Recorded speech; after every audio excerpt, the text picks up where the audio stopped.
Welcome to A Current Affair. Great to be with you. Tonight, thousands of residential tenants all around the country are taking a stand, refusing to pay rent. They're calling it the CoVID19 rent strike, and it's gaining momentum. Renters are demanding a financial break, but landlords are warning the rebellion could cripple many others. This is not about a free ride. This is about support for the most vulnerable. It's a small movement making huge demands. Paying rent and paying mortgages, that's not what should be in our heads. A rent strike that struck fear into the hearts and wallets of landlords. Simply passing the financial difficulty that the tenant's in across to another party, being the landlord, doesn't solve the problem. In a move that seemed utterly implausible just a few weeks ago, thousands of Australians have either stopped or are planning to stop paying rent for the duration of the COVID-19 crisis. This is a global pandemic. It's happening all around the world. And the only way we can stay safe is to stay in our houses. And if our houses are put at risk, the places where we live are put at risk, what does that say about us as a society? Dan and Violetta are making their stand lying down. The Sydney filmmakers posting their rent protest from bed. Like thousands of other tenants, they've had a number of restless nights. They approached their managing rental agent, who told them it was business as usual. And I couldn't believe the lack of ethic and empathy that someone can tell me it is business as usual when we are in the middle of a pandemic. The couple is now 2 weeks in arrears and don't plan to make another rental payment till the worst of the pandemic has passed. We're asking just to take everybody a little break to save lives. Yeah, I mean, really, what's more important? Dollars or the lives of our loved ones? Paddy and Jess are casual workers in Melbourne. Well, they were casual workers. Both have had their shifts slashed. And as casuals, they say they don't qualify for the $1,500 a fortnight JobKeeper payment. We've always been good tenants. We've always paid the rent on time. We've been there for 2.5 years.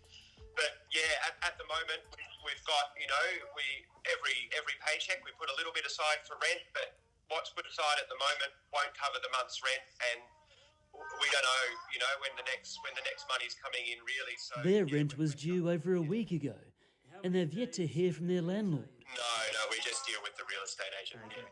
The surprise strike's been blasted by Real Estate Institute of New South Wales boss Tim McKibben. In relation to those people that their financial circumstances have not changed whatsoever, then I think that their conduct is less than honourable.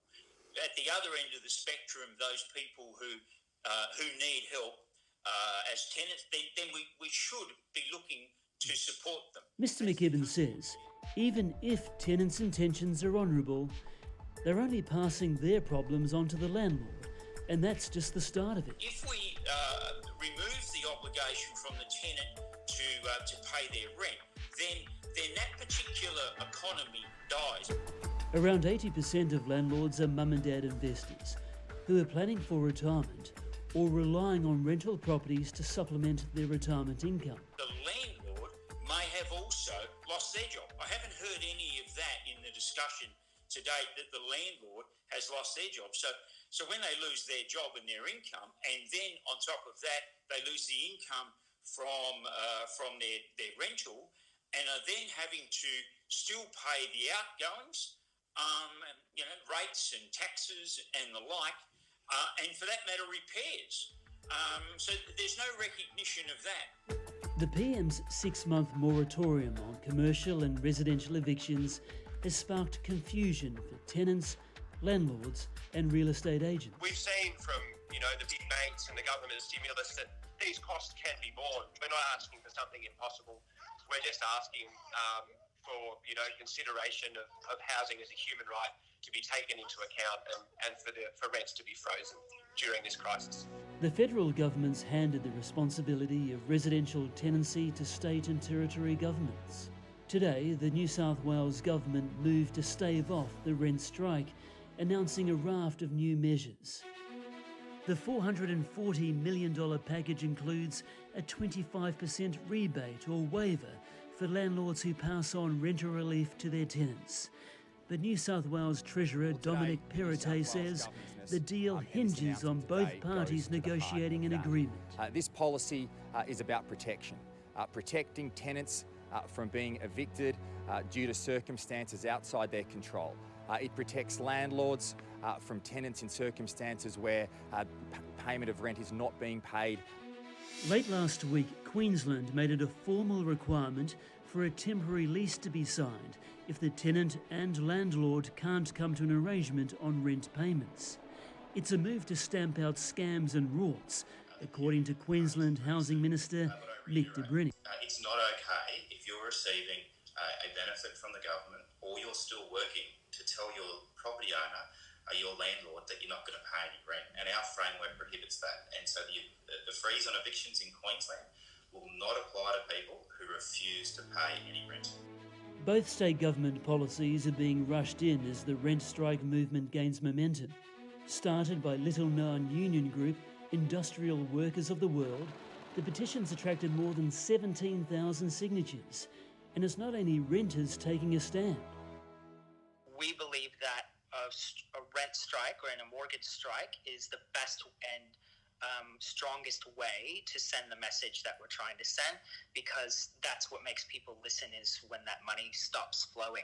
As a land room. Homeowner Tristan was an early signatory and is threatening to stop paying his mortgage. I believe that action is louder than words. He's encouraging other homeowners and landlords to do the same in a show of solidarity. I mean, there's a lot on the line for you here. There's your credit rating, but also the roof over your head. Are you not afraid of losing both of those?